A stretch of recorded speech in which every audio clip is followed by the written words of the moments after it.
어차피 우리가 알 수도 이해할 수도 없는 의미라면 존재하지 않는 거나 마찬가지다. 그렇죠. 내가 이해할 수 없는 건 사실 없는 거나 마찬가지예요.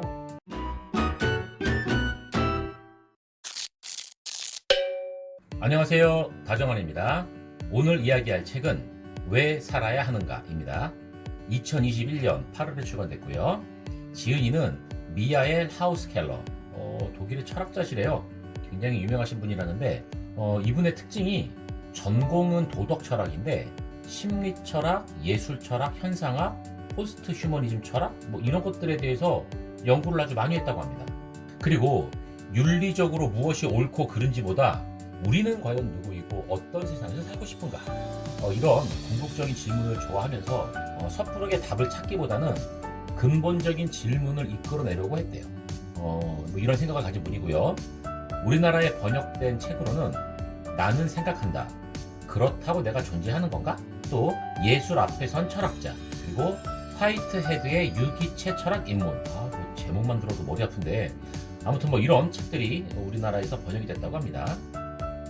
책 제목에서 왜 살아야 하는지를 물어봤죠. 그리고 그 질문에 답변하기 위해서 이분은 어떤 시도를 했냐면 사상가 10명의 작품들, 그 고전들을 깊이 있게 읽고 알기 쉽게 해석을 했어요.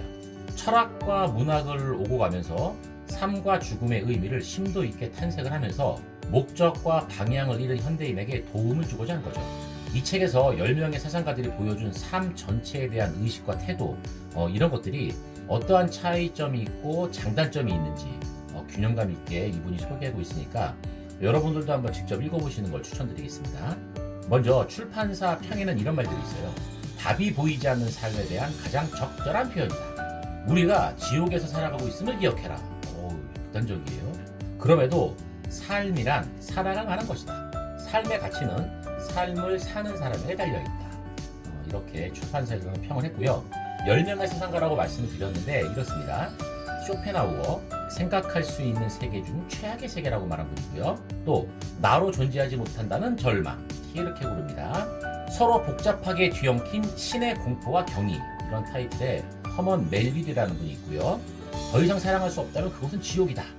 도스토옙스키. 피할 수 없는 모든 것의 끝, 톨스토이고요.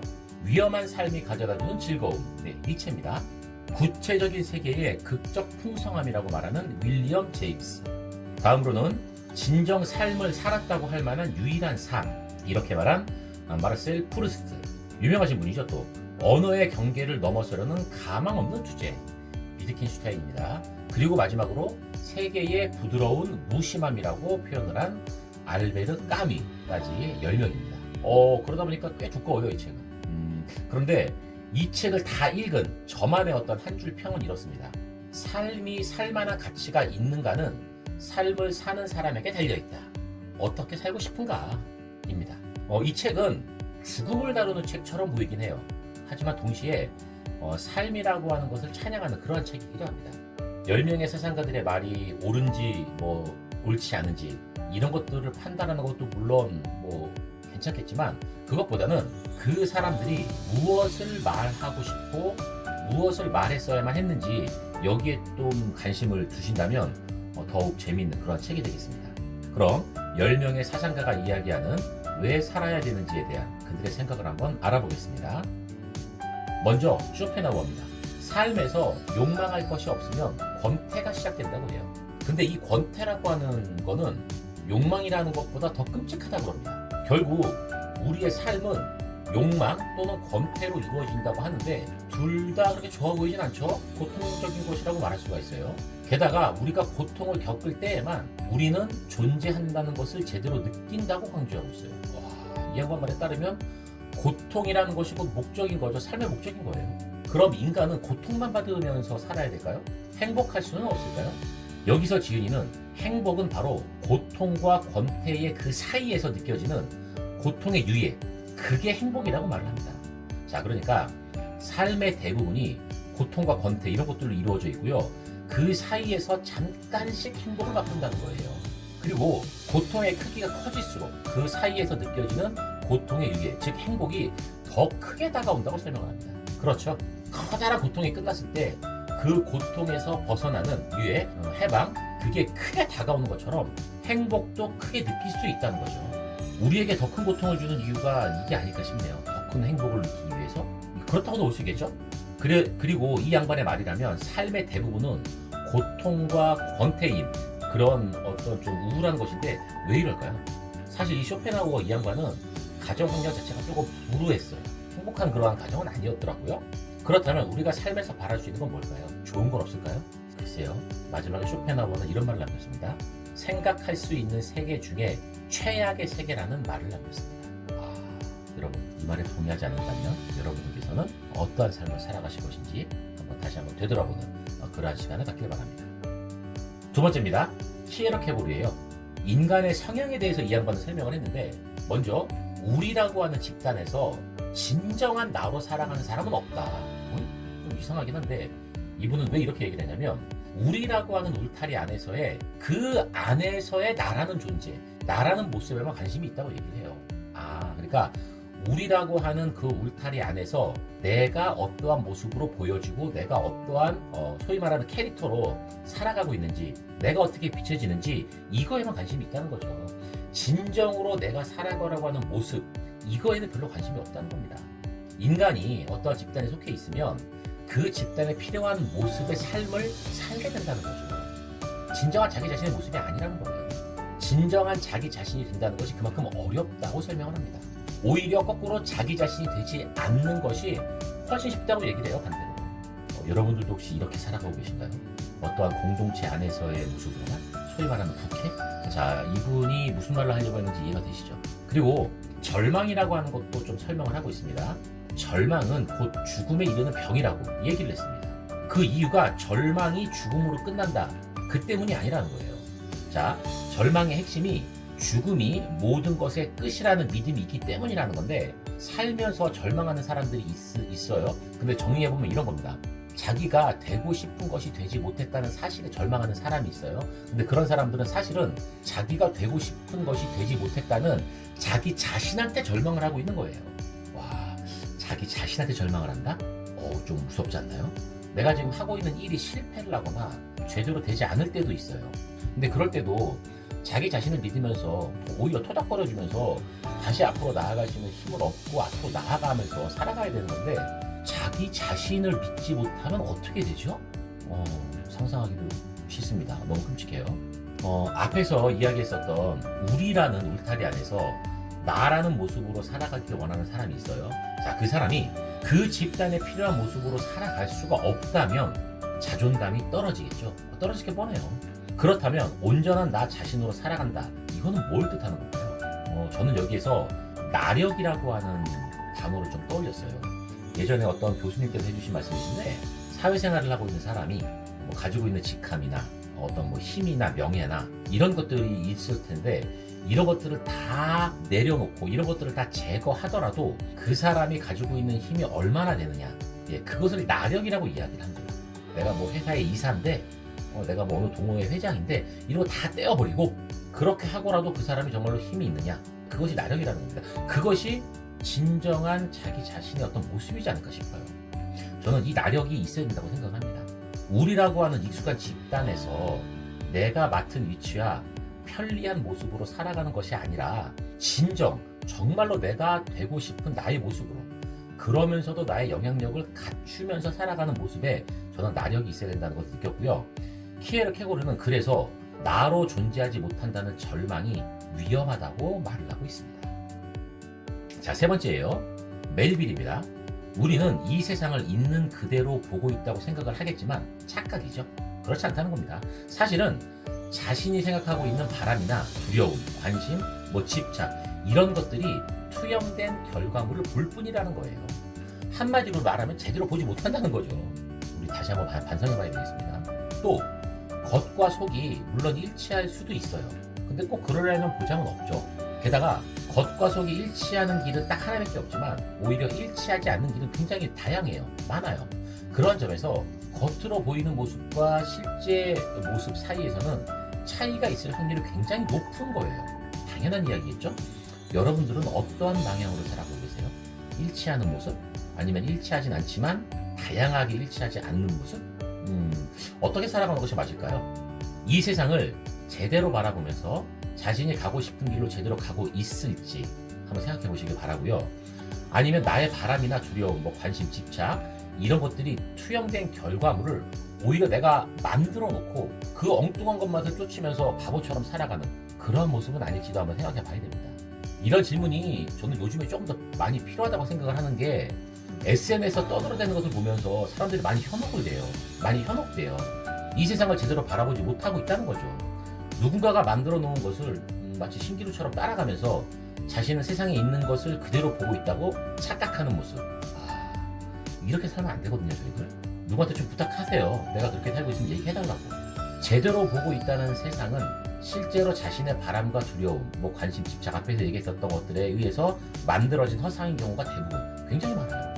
허위 조작 정보에 관심을 가지는 요즘 모습을 바라보면서 저는 가슴이 더 아팠거든요. 진실과 사실의 명확한 구분을 통해서 내가 보고자 하는 것과 봐야 하는 것을 모두 통찰하시는 그러한 여러분이 되시기를 정말로 바라겠습니다. 운명하고 숙명, 결국 지금의 나의 모습은 어떠한 모습으로 비춰지고 있고 어떠한 방향으로 살아가고 있을까요? 매일빌은 여기서 이야기합니다. 서로 복잡하게 뒤엉킨 심의 공포와 경의에 대해서 말하고 있습니다. 자, 다음 분 아주 유명한 도스토옙스키예요. 발음이 맞나요? 도스토옙스키? 네. 우리는 목표를 달성하기를 바라지만 아직 목표가 달성되지 않은 상태를 좋아한대요. 이거 개소리 아니 이게 뭔 소리죠 이게? 아니 목표를 바라고 있지만 그 바라는 목표가 달성되지 않은 상태를 더 좋아한다고요? 그럼 계속 목표만 보고 달려가라는 얘기네요. 왜 그럴까요? 뭔가를 해야 하는 동기가 있을 때 몰입을 하게 되고 삶의 의지가 생긴다는 것 때문에 그럽니다. 목표가 달성이 되고 나면 물론 성취감을 느껴요. 근데 그 느끼는 것도 잠시고 그 다음에는 어떤 약간의 공허함이나 허탈감 같은 것이 든대요.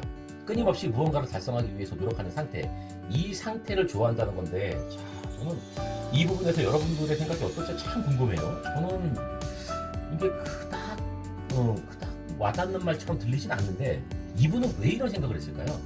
이게 맞는 말인지는 모르겠지만 이분이 실제로 사형 선고를 받았었어요. 근데 사형수였어요. 그런데 사형 집행장에서 사형 집행 정확히 1분을 남겨놓고 사면을 받아요. 갑자기? 이럴 거면 왜 아무튼 여러분들 이거 자세한 건 한번 알아보시고 사형 선고에서 살아나요. 진짜 정말로 1분 뒤면 자기는 죽을 목숨이라는 거를 경험을 했는데 그 상황에서 살아난 거죠. 아무튼 이분은 정말 그 누구도 쉽게 할 수 없는 그런 경험을 한 겁니다. 죽음의 문턱 바로 그 앞까지 갔다가 살아나온 거예요. 이 경험을 바탕으로 쓴 소설이 그 유명한 죄와 벌, 이 소설의 근간이 됩니다. 아마도 이 양반은 이런 경험을 한번 하다 보니까 아무런 목표가 없는 상태, 그러니까 이제 사형 직전이라고 볼 수도 있겠지만 아무튼 그 상태보다는 달성되지 않은 목표를 향해서 계속 나아가는 상태, 이 상태를 좋아하는 게 아닐까 한번 생각을 해봤어요. 그리고 또 지은이는 이런 얘기를 했어요. 우리는 삶을 갈망하는 만큼 삶을 두려워하지도 않아. 와, 죽기 전에 사형 직전에 무슨 생각을 했는지 모르겠지만 뭔가 대단한 걸 느낀 것 같긴 해요. 그러면서도 이런 말을 또 합니다. 꿈은 희미해지는 법이다. 인간은 삶을 살아야지 삶을 꿈꿔서는 안 된다. 저 여기서 완전 뿅 갔어요 진짜. 꿈이라고 하는 것을 제대로 꿔야 된다. 삶을 꿈꿔서는 안 된다. 삶을 살아가는 거다. 굉장히 현실적인 거죠. 아마도 너무 꿈이라는 것 속에서 현실을 제대로 바라보지 못하는 그러한 사람들을 두고 하는 말처럼 들렸어요. 자기 자신을 위해서 노력하는 거 물론 좋죠. 좋은데 우선은 자신의 삶, 이거에 먼저 충실을 하자. 도스토옙스키는 그래서 더 이상 사랑할 수 없다면 그곳은 지옥이라고 말을 합니다. 여러분, 지금 사는 곳을 지옥으로 만드시겠습니까? 저는 아니고 싶습니다. 자, 다음은 이분도 유명하죠. 톨스토이예요. 이 양반은 이런 말을 했습니다. 우리는 삶 자체가 잘못된 것이 아니라 삶에 대한 우리의 생각이 잘못된 것임을 깨닫게 된다. 그것도 멋있지 않나요? 자신의 삶이 이렇다 저렇다 하면서 뭔가 잘못됐다 이렇게 생각하시는 분들 있어요. 주변에. 삶이 제대로 사라지지 않으면 뭔가 문제가 있다고 생각을 하는데 대부분 그렇잖아요. 그런데 그런 사람들을 향해서 제대로 명확하게 얘기를 했습니다. 야, 삶 자체가 잘못된 게 아니야. 삶에 대한 너의 생각이 잘못된 거지. 완전 꽂혔습니다 진짜. 다른 내용들도 참 좋은 말이 많았는데 저는 이 문장 하나로 전부 다 이해가 됐고 해결이 됐어요. 대단하지 않나요 진짜? 삶에 대한 우리의 생각이 잘못된 것이다를 전제로 본다면 이런 생각도 할 수가 있겠죠. 왜 살아야 되는가? 네, 이러한 질문에 대한 답을 찾기가 쉽지가 않죠. 쉽지 않아요. 무엇이라고 딱 단정 지을 수도 없고. 그러면 삶에 대한 생각이 잘못된 것이라는 전제로 해서 거꾸로 한번 생각을 해보자는 거예요. 왜 살아야 하는가 이게 아니라 그럼 왜 죽지 않는가? 죽지 못하는 이유가 곧 살아야 하는 이유인 셈이 되지 않을까요? 다른 분들도 마찬가지일 것 같아요. 어떠한 질문을 우리가 답하기 어렵다. 그러면 반대로 한번 생각을 해보세요. 도움이 될 때가 있더라고요. 한 가지 팁을 좀 더 소개를 해드리자면 여러분들은 어떻게 살기를 원하시나요? 대부분의 사람들이 성공하기 위해서 산다고 해요. 성공을 하고 싶으세요? 아니면 성장을 하고 싶으세요? 어떤 삶이세요? 처음에 얘기했었던 성공하기 위한 삶은 다른 사람보다 나은 내가 된다고 하는 거예요. 그러니까 계속 경쟁을 해야 되는 거죠. 그런데 우리들은 비교하면서 이미 지금까지 너무 피곤하게 여태껏 살아왔어요. 계속 이렇게 살아가야 될까요? 자, 그래서 이야기하는 게 두 번째, 성장하기 위한 삶이에요. 이거는 어제보다 나은 나, 그러니까 다른 사람하고 비교하는 게 아니라 어제보다 나은 나로 되는 인간, 일명 업그레이드형 인간이라고 하는데 자기 자신의 삶을 위해서 자신이 원하는 삶을 살아가는 그런 모습이지 않을까 싶습니다. 그래서 저는 성공하기 위한 삶을 향해서 가는 것보다는 성장하기 위해서 살아가는 삶이 어떨까라는 생각을 하게 됐습니다. 그래서 톨스토이는 이야기했습니다. 피할 수 없는 모든 것의 끝이라는 그러한 말을 남겼네요. 자, 다음은 프리드리히 니체입니다. 자, 저는 이분의 풀네임을 얼마 전에 알았습니다. 니체, 프리드리히 니체. 신을 죽인 것은 바로 인간이라고 했습니다. 어이? 잠깐만. 그럼 이거 뭐예요? 뭔 소리죠 이게? 살인죄, 아니 살신죄인가요 그러면? 우리는 더 이상 신의 존재를 믿지 않음으로써 신을 죽였다고 이야기를 해요. 신을 칼로 찔러 죽인 게 아니라 믿지 않아서 없애버렸다 그런 얘기네요. 자, 신이 있고 없고의 그럼 차이가 뭘까요? 이게 그렇게 중요한 걸까요? 세상을 바라보는 관점이 달라지는 겁니다. 신이 주인이 되는 세상이었다가 근데 신이 없어지면 이제 더 이상 신이 아닌 인간이 중심이 되는 세상이 된 거예요. 세상은 더 이상 그 이전에 있었던 우리가 그 이전에 생각했었던 것만큼 소중한 곳이 이제 아닐 수도 있어요. 하지만 여기선 소중하지 않은 것이 아니라 이 세상이 이전보다 덜 소중하게 된 것이 아니라 단지 이전과는 다른 방식으로 소중한 것이 되어갔다고 설명을 해요. 왜? 인간이 죽임이 됐으니까 이제. 인간이 신을 죽여놓고 세상을 인간만의 방식으로 소중하게 바라본다. 이렇게 말하는 거죠. 이런 모습에서 즐거움을 느낄 수 있다고 프리드리히 니체는 정리를 했습니다. 그래서 위험한 삶이 가져다주는 즐거움이라는 말을 이 양반이 한 거예요. 제대로 했네요. 자, 여러분, 그러면 도덕이라는 건 뭘까요? 도덕. 니체는 이렇게 얘기합니다. 약자들이 강자들에 대한 통제력을 얻기 위해서 발명한 발명품이라고 얘기합니다. 이야, 대단하지 않나요? 약자들이 할 수 있는 최선의 발버둥이 생긴 거죠. 강자들에 대해서. 그러면 강자들은 이 도덕이라는 것을 어떻게 생각할까요? 그래요. 자기들 멋대로 적용을 해요. 별로 신경 안 써요. 그리고 합리화시키거나 때로는 조용하게 만들어요. 사실 저는 강자가 아니라서 잘 모르겠는데 여러분들 중에서 강자와 약자를 한번 이렇게 생각해 보시면 사실 약자들이 할 수 있는 건 몇 개 없거든요. 그리고 이분이 고통이라는 거에 대해서도 좀 자신만의 생각을 내놓았습니다. 어떻게 해석했냐면 고통이라고 하는 것이 절대 나쁘지 않다는 말은 아니다. 많은 경우에 고통은 나쁘다. 그렇죠. 하지만 고통을 나쁘게 만드는 것은 고통 자체가 아니라 고통의 무의미함이다. 의미 없이 고통받는 게 제일 나쁜 거래요. 어떻게 생각하세요? 고통 자체 때문에 힘들어 하시나요? 그러면 이제 한번 잘 한번 생각해 보세요. 어떤 고통으로 만약에 내가 힘들어 한다면 그 안에 의미가 있는지 없는지를 한번 따져보셔야 됩니다. 만약에 의미가 있는 고통이다. 그러면은 그 고통이 꼭 나쁘다고만 할 수는 없겠죠.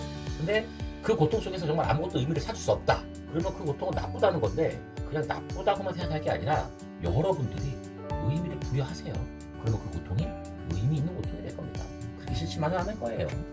그렇게 생각하라고 아마 프리드리히 니체 이 양반이 얘기해 준 게 아닐까. 저는 그렇게 한번 적용해 봤습니다. 벌써 7번째네요. 윌리엄 제임스입니다. 이 양반 생각은 이래요. 강아지죠, 강아지. 개의 삶은 우리 인간의 삶보다 소중하지 않은 게 아니다. 덜 소중하지 않다. 그저 우리 인간의 삶과는 다른 방식으로 중요할 뿐이다. 바라보는 관점이 조금 남달라요. 또 이런 말도 있어요. 악 자체는 악하다. 그렇죠. 악은 악하죠. 근데 악이 존재한다는 사실은 악하지가 않다. 오히려 악의 존재는 삶을 더욱 흥미롭게 만들어서 어떤 면에서는 계속 살아갈 훌륭한 이유를 제공한다는 점에서 삶을 더욱 살아갈 만한 가치 있는 곳으로 만든다. 악에 대한 새로운 해석이에요. 악은 분명 나쁜 거예요. 근데 약간 틀어서 그런 악이 존재한다는 사실은 악하지 않다고 하죠. 이런 거 아닐까요? 범죄는 나쁜데 범죄가 존재한다는 사실은 악하지 않다고 말하는 것과 좀 저는 비슷하다고 생각을 했습니다. 세상을 바라보고 해석하는 관점이 매우 구체적이었어요. 그래서 이분은 구체적인 세계의 극적 풍성함이라고 말을 많이 했다고 합니다. 이런 말은 어떨까요? 이분이 한 말인데 정당화할 수 없는 살인인지 확신이 들지 않는다고 해서 내가 그 살인을 막지 않았다. 그렇다면 사실상 나는 살인을 교사하고 있는 거나 마찬가지다. 이게 어떤 말인지 잘 이해가 되지 않는다면 한 가지를 더 예의를 한번 드릴게요. 자, 배가 있는데 이 배가 지금 물이 차고 있나 봐요. 물이 들어오고 있나 봐요. 내가 들인 노력으로 배가 떠 있을지 확신이 들지 않는다고 해서 배에서 내가 물을 퍼내지 않는다. 그러면 사실상 나는 배가 가라앉도록 방조하고 있는 것이나 마찬가지다. 살인이라는 행위 자체는 나쁘죠. 그걸 내가 정확한 이유를 모르고 막아야 할 확신이 들지 않는다고 해서 그냥 보고만 있었다. 그럼 사실상 나는 살인을 교사한 거하고 다르지 않다는 거예요. 그리고 배가 아무리 커도 내가 물을 퍼낸다고 배가 떠 있을지 모르겠네. 이게 하고 내가 그 물을 퍼낸다고 뭐 배가 계속 떠 있겠어? 뭐 가라앉지 않겠어? 이런 생각으로 내가 만약에 물을 퍼내지 않았다. 그럼 나는 배가 가라앉도록 방조하고 있는 거랍니다. 그렇게 취급하고 있어요. 자, 앞으로는 내가 어떠한 일을 꼭 하고 있어서가 아니라 오히려 하지 않는 것에 대해서도 많은 의미를 부여할 수 있어요. 아니, 많은 의미가 부여됩니다. 이미 지금 여러분의 가만히 지켜보는 행위, 이 행위는 어떠한 의미가 부여되고 있는지 한번 적용 한번 시켜보십시오. 생각지도 못했던 책임을 져야 하는 그러한 상황에 놓일 수도 있을 것 같아요. 이거 참 무서운 말이더라고요. 혹시 아무것도 하지 않음으로써 자기 자신을 방관하는 건 아닐까요? 그렇죠? 네, 내가 뭘 해야 되는데 아무것도 안 하고 있다? 아니면 그냥 아무것도 안 하고 있다? 그 자체로도 나 자신을 방관하는 거예요. 무섭네요. 여러분들도 다양한 방법으로 그리고 다양한 관점으로 바라보는 눈을 한번 가져보시길 바라요. 굉장히 평범해 보이고 당연하다고 생각했던 것을 이제는 다시 한번 바라보시길 바랍니다. 그리고 의미를 한번 부여해 보시길 바랍니다. 분명 아무것도 하지 않고 있는 건데 더욱 분명하고 강력한 의미가 내포되어 있을 수 있거든요. 자, 다음이에요. 유명하신 분이죠. 마르셀 프루스트. 그 마들렌 빵으로 프루스트 현상을 만드신 분이거든요. 과거의 특정한 자극을 통해서 과거의 일을 기억해내는 현상. 이 현상을 어떤 헤르츠 연구팀에 의해서 과학적으로 입증이 됐는데 아무튼 그 현상이에요. 이분 생각은 이렇습니다. 낭비 중에서도 최악의 낭비는 우리가 사랑에 쏟는 시간과 에너지다. 이분은 사랑을 하다가 어떤 대통 뒤통수를 맞았나요? 고백했다 차였나요? 안 좋은 얘기라도 사랑에 대해서. 아내의 유혹과 같은 어떤 스토리가 있었나? 사랑이 최악의 낭비다. 그러면서 이분은 사랑이라는 현상을 어떻게 해석을 했냐면 우리 두뇌 속에서 빚어낸 인형, 이것하고 사랑에 빠졌을 뿐이래요. 실제 상대를 바로 그 인형으로 바꾸려는 노력을 언제나 하고 있대요. 그러니까 실패한다는 겁니다. 그 머릿속의 인형만이, 우리가 만들어 놓은 그 인형만이 우리가 소유할 수 있는 유일한 존재라고 얘기를 해요. 어떤 느낌인지 조금 그림이 그려지시죠? 근데 이 말을 두세 번 읽다 보면 정말 이런 현상으로 누군가를 사랑하고 있다는 생각이 들어요. 그 상대를 있는 그대로 좋아하기보다는 내가 좋아하는 모습을 머릿속에 그려놓고 그 모습만 떠올리면서 좋아하거든요. 상대방을 있는 그대로 바라봐야 되는데 내가 좋아하는 모습을 상상하면서 점점 현실과는 거리가 멀어지게 됩니다. 비슷한 경험 아마 가지셨을 겁니다. 근데 이게 꼭 사랑이라는 분야에만 해당되는 게 아닌 것 같더라고요. 인간이 갈망하는 모든 것에 해당한다고 말할 수가 있을 것 같아요. 자, 결론적으로 우리가 소유하기를 갈망하는 그 무언가는 오히려 소유하고 있지 않을 때만 그곳에 존재한다고 볼 수 있습니다. 우리는 우리가 소유하지 못한 대상만을 사랑한다. 우리가 상대를 사유했다고 생각하는 순간 우리는 상대에 대한 흥미를 잃어버리죠. 상대를 갈망하지도 사랑하지도 않게 돼요. 이 내용은 쇼펜하우어의 사상과 좀 일치되는 부분도 있는 것 같아요. 욕망과 권태에 대해서 잠깐 제가 말씀드렸는데 욕망과 권태가 반복되다 보면은 그렇겠죠. 분명히 변화하는 존재와 불변하는 기억 사이에서 대립이 되는 것보다 더 고통스러운 건 없거든요. 분명 예전에 진짜 안 그랬는데 지금 왜 이러지? 변했나? 근데 그러면서도 이 생각을 하고 있는 나도 변한 겁니다. 자, 진정한 삶을 살았다고 하려면 어떻게 살아야 될까요? 그리고 우린 어떠한 대상으로 어떠한 모습으로 사랑을 해야 될까요? 프루스트의 생각은 이렇습니다. 진정한 삶을 살았다고 할 만한 유일한 삶을 깊게, 이분이 생각하는 이 말을 깊게 한번 생각해 보시길 바라겠습니다. 자, 9번째입니다. 비트겐슈타인이에요. 이분은 대단한 양반이죠. 내 언어의 한계는 내 세계의 한계다. 말할 수 없는 것에 관해서는 침묵해야 된다. 이런 말을 남기신 분인데 뭔가에 대해서 이렇게 말을 한다는 거 이거 굉장히 엄청나게 고민을 많이 했나 봐요. 이렇게 말을 함부로 하지 말아라. 아니면 생각 좀 하고 얘기해라. 이런 능력인 것 같아요. 그는 또 어떠한 질문에 대한 가능한 대답이 만약에 존재하지 않는다, 없다면 그 질문 자체가 그만큼 모호하다, 그리고 불분명하다, 그렇기 때문이다 라고 이야기합니다. 아니, 어떤 질문에 대한 대답을 말로 표현할 수 없다, 그러면 그 질문도 역시 말로 표현할 수 없다는 거거든요. 그럼 질문도 아무렇게나 하지 말고 제대로 해야 된다고 우리한테 꼬집는 것 같아요. 저 남성분들. 여성분들의 질문과 말뜻을 제대로 이해하지 못하는 경우가 있죠. 와, 그렇다면은 이것도 여성분들이 질문을 제대로 하지 못한다는 뜻이에요. 앞으로는 질문을 제대로 하라고 얘기를 하세요. 남성들이 알아듣게 질문을 했으면 좋겠습니다. 이 말도 못 알아듣는다고 또 혼날 것 같습니다. 자, 근데 남성들은 이해할 수 없는 게 당연해요. 왜냐면 남성들만의 언어를 사용하기 때문에 여성들의 언어가 남성들의 세계는 없기 때문이에요. 당연히 한계인 거죠. 내 언어의 한계는 내 세계의 한계다라고 얘기를 했잖아요. 그래도 남성분들은 항의하지 마시고 말할 수 없는 것에 관해서 침묵해야 된다고 하니까 결국 조용히 있어야 되는 얘기 같네요. 자, 그리고 마무리에서는 문제를 외면해야 한다는 뜻보다는 오히려 문제를 더 이상 문제로 느끼지 않아야 된다고 얘기를 합니다. 더 이상 문제로 느끼지 말아라. 대단하죠?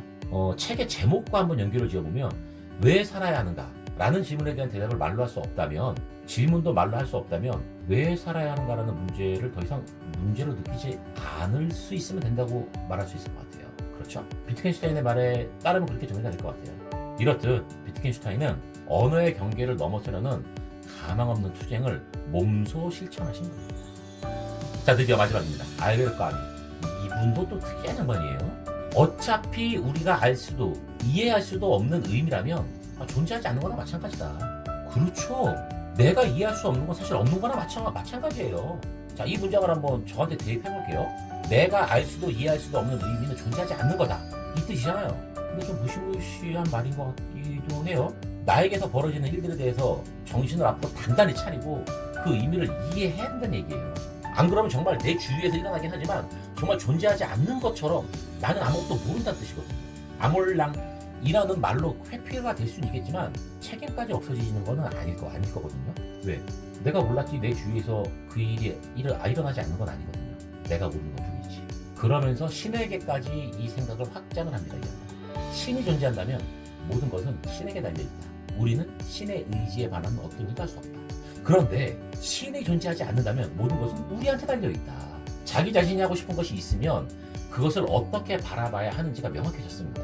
신의 뜻에 반하지 않도록 해야 할지, 아니면 모든 것이 나한테 달려있다고 생각하면서 그냥 신을 시키지, 그냥 하고 싶은 대로 하면 되는 건데요. 근데 대한민국의 남성들은 이것뿐만 아니라 배우자의 눈치도 봐야 돼요.